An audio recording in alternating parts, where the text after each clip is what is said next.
जय Shri Ram. I am doctor Manish Jaiswal. आज का दिन आप सभी लोगों के लिए शॉकिंग डे रहा है बिकॉज एनटीए ने नीट 2024 के रिज़ल्ट एक्सपेक्टेड जो 14 जून था उसके तुलना में 10 दिन पहले रिलीज़ कर दिए। रिज़ल्ट रिलीज़ हो गया है। सवाल यह है क्या रिज़ल्ट ये कैंसिल हो जाएगा या नीट का जो एग्ज़ाम है ये दोबारा होगा।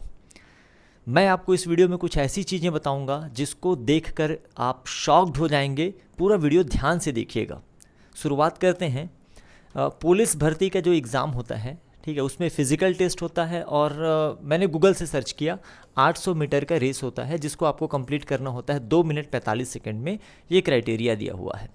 अब हुआ ये कि एक नेताजी के साले पुलिस भर्ती में शामिल हुए और उन्होंने पुलिस भर्ती का एग्ज़ाम दिया। फ़िज़िकल टेस्ट गए। फ़िज़िकल टेस्ट में 800 मीटर का रेस उन्होंने दौड़ा और क्योंकि उनकी पहचान थी और सबको पता था कि ये नेताजी के साले हैं तो इनको किसी भी तरीके से पास कराना है। उन्होंने रेस कंप्लीट किया 14 मिनट में। तो जिन्होंने रेस कराया उसने सोचा कि नेताजी के साले हैं तो इस रेस को उन्होंने 14 मिनट से घटा के क्या कर दिया, 10 मिनट कर दिया। ये फाइल जब ऊपर गई और उसमें देखा कि ये नेताजी के साले हैं तो 10 मिनट से घटा के वो 6 मिनट कर दिया। अब ये फाइल थोड़ी और ऊपर गई और पता चला कि ये तो नेताजी के साले हैं, किसी तरीके से इनका सिलेक्शन होना ही चाहिए। तो उन्होंने ऐसे घटा घटा के जब फाइनल वो एसपी ऑफिस में पहुंचा सिलेक्शन के लिए तो ये देखा गया कि उन्होंने रेस कंप्लीट कर लिया है 1 मिनट में। चलो यहाँ तक बात ठीक है। 800 मीटर की रेस कहाँ तक कंप्लीट हो गई, 1 मिनट में कंप्लीट हो गई। अब दिक्कत वाली बात ये थी कि 800 मीटर के रेस का ओलंपिक जो वर्ल्ड रिकॉर्ड है वो था 1 मिनट 40 सेकंड का। मतलब आप देखिए कि वर्ल्ड रिकॉर्ड को भी ध्यान नहीं रखा गया और उन्होंने रेस कंप्लीट करा दिया 1 मिनट में। मैंने स्वयं बनारस हिंदू यूनिवर्सिटी BHU का मेंस का एग्ज़ाम दिया था प्रीलिम्स क्लियर करने के बाद 2007 में। अब एक फैक्ट बताता हूँ, असली मुद्दे पे हम आएंगे इस स्लाइड के बाद। 2007 में मैंने दिया था। मैं एक पेपर की बात कर रहा हूँ, जूलॉजी की बात कर रहा हूँ। इसमें मेरे मार्क्स आए थे 97। देखिए मार्क्स आए थे 97। टोटल क्वेश्चन आते थे 50। एक क्वेश्चन करेक्ट करने पे 2 मार्क्स मिलते थे और नेगेटिव मार्किंग थी -1। मैंने पूरे 50 करेक्ट किए थे, उसके बाद भी मेरे मार्क्स 97 इसलिए आए क्योंकि उन्होंने आंसर गलत चेक किया था। हुआ ये था, ये जो पेपर आया था ना BHU 2007 में मेंस का पेपर जूलॉजी का, वो पेपर जो था वो PYQ का पेपर था, कंप्लीट यूपी के एग्ज़ाम के, है ना। PYQ उत्तर प्रदेश का एक एग्ज़ाम होता था और उस एग्ज़ाम के 2004 के जूलॉजी के पेपर को सेम टू सेम रिपीट कर दिया गया था BHU मेंस 2007 में। क्योंकि मैंने वो पेपर PYQ में पहले से सॉल्व किया हुआ था, उसमें जिस बुक से मैंने सॉल्व किया था उसमें एक आंसर गलत दिया हुआ था। मैंने सोचा कि इसको मैं सही कर देता हूँ और वही मेरा निगेटिव हो गया। मतलब मेरे टोटल 98 मार्क्स आते, 49 करेक्ट करके एक मैंने गलत किया तो मेरे मार्क्स कितने आ गए, 97। और इस तरीके से मेरा ऑल इंडिया बहुत अच्छा रैंक भी आया बनारस हिंदू यूनिवर्सिटी में के एग्ज़ाम में। 2007 की बात कर रहा हूँ। अब आते हैं असली मुद्दे पे। आप ध्यान से देखिए, जब आप नीट का एग्ज़ाम देते हैं, नीट का एग्ज़ाम जब आप देते हैं तो अगर आपने 180 में पूरे 180 करेक्ट किए, कोई भी मिस्टेक नहीं किया, तो आपके मार्क्स आते हैं 720, जो कि आप रिजल्ट में देख चुके हैं कि मोर देन 80 स्टूडेंट के अप्रॉक्सीमेट अभी तक पता चल चुके हैं कि 720 आउट ऑफ 720 मार्क्स आए हुए हैं। और ये कब पॉसिबल है, जब आपने पूरे 180 में 180 करेक्ट किए। अगर आपने एक भी है ना 179 अटेम्प्ट किया तो आपके मार्क्स आते हैं 716। अगर 179 आपने करेक्ट किया और एक क्वेश्चन आपने छोड़ दिया तो उसकी नेगेटिव मार्किंग नहीं होती है। अगर आपने वो एक क्वेश्चन नहीं छोड़ा और वो नेगेटिव हो गया है तो उस केस में आपके मार्क्स आते हैं 715। सवाल ये है कि आपके 719, 718 ये मार्क्स कैसे आते हैं, मैं विथ प्रूफ आपको दिखा रहा हूँ।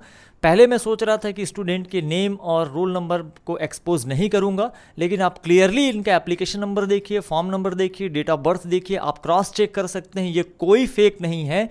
मैं चाहता हूं कि एनटीए वाले मुझे एक्सप्लेन करें, बताएं कि इस तरीके के मार्क्स आने कैसे संभव हैं, उसके लिए कितना क्वेश्चन अटेम्प्ट करना पड़ेगा, उसमें कितना नेगेटिव होगा, किस क्वेश्चन को छोड़ना पड़ेगा। तो प्लीज़ आप तो पहले इस रिज़ल्ट पे बात करते हैं। स्टूडेंट का एप्लीकेशन नंबर है, आप देख लीजिए, डेट ऑफ बर्थ है। ये एप्लीकेशन नंबर और डेट ऑफ बर्थ इसलिए डिस्प्ले किया जा रहा है, मैं किसी को डिफेम नहीं करना चाहता, ना ही मैं इन स्टूडेंट से सवाल करना चाहता हूँ। ये जो सवाल है ये एनटीए से है, नेशनल टेस्टिंग एजेंसी से है, कि आप मुझे बस ये क्लियर कर दीजिए कि ये जो मार्क्स है 718 718 नंबर 718 मार्क्स कैसे आते हैं, उसके लिए कितने क्वेश्चन अटेम्प्ट करना होगा, कितने नेगेटिव करने होंगे या कितने क्वेश्चन छोड़ना होगा, आप कैलकुलेट करके मुझे बता दीजिए कि एग्जैक्टली 718 मार्क्स कैसे आ सकते हैं आउट ऑफ 720। एक बड़ा सवाल है, पूरे के पूरे नीट 2024 के एग्ज़ाम के लेने के तरीके पे सवाल उठाता है, कितने लार्ज स्केल पे पेपर लीक हुआ था, एनटीए को इस चीज़ को एक्सेप्ट करना चाहिए, हजारों लाखों बच्चों के भविष्य का सवाल है ये, और अगर आवाज़ नहीं उठाई जाएगी तो आप सबकी आवाज़ दब जाएगी। और इस तरीके के रिजल्ट कैसे प्रोड्यूस होते हैं, और सिर्फ ये एक एग्जाम्पल नहीं है, अभी मुझे एक पता चला है, ऐसे कई सारे रिजल्ट्स आपके सामने आएंगे जो आपको देखने को मिलेगा कि 718 मार्क्स कैसे आ सकता है।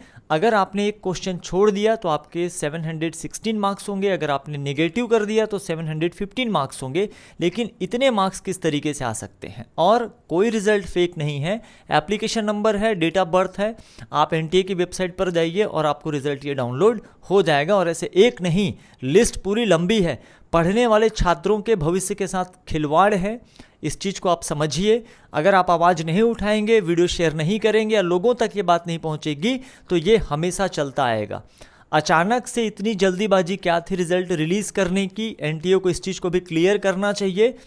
और इसके अलावा मैं एक और रिजल्ट आपके साथ शेयर कर रहा हूँ, आप देख लीजिए, इसमें कुछ भी चीज़ एडिटेड नहीं है, सारी चीज़ें स्पष्ट हैं और क्लियर हैं। वो दूसरा रिज़ल्ट यहाँ पर ओपन नहीं हो रहा है किसी रीज़न से, बट मैं वो दूसरा रिज़ल्ट भी आपको दिखा रहा हूँ, आप क्लियरली देख सकते हैं। इसमें 719 मार्क्स हैं स्टूडेंट के, 719 नंबर हैं, 718 वाला मैंने आपको दिखा दिया, एक्चुअली वो ओपन नहीं हो रहा है किसी रीज़न से।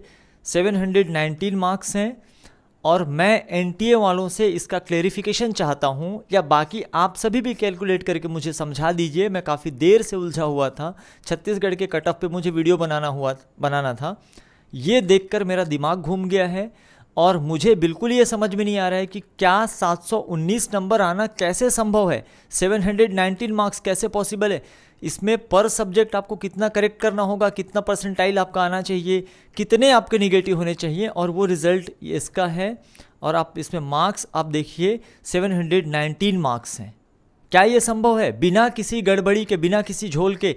एक तो पेपर लीक हो रहा है लार्ज स्केल में, जिससे बहुत सारे बच्चों के 720 आउट ऑफ 720 आ रहे हैं। अच्छा, कई सारे ऐसे बच्चे होंगे जिनने पेपर लीक होने के बाद भी 720 स्कोर नहीं कर पाया, तो पढ़ने वाले बच्चों का भविष्य क्या होगा? जिन्होंने पूरे 1 साल 2 साल 3 साल 4 साल पूरी ईमानदारी से तैयारी की है, प्रिपरेशन की है और पूरी ईमानदारी से वो पढ़ रहे हैं, उनका भविष्य क्या होगा? 650 नंबर लाने के बाद भी ऑल इंडिया में अगर वो कॉलेज एक्सपेक्ट नहीं कर सकते, तो एनटीए वालों मुझे ये बताओ कि इसका जिम्मेदार या रिस्पॉन्सिबल कौन होगा? इस वीडियो में इतना ही, मिलते हैं नेक्स्ट वीडियो में ऐसे अच्छे इन्फॉर्मेशन के साथ। That's all for today, disappointed हूँ, will discuss in next video. Thank you very much.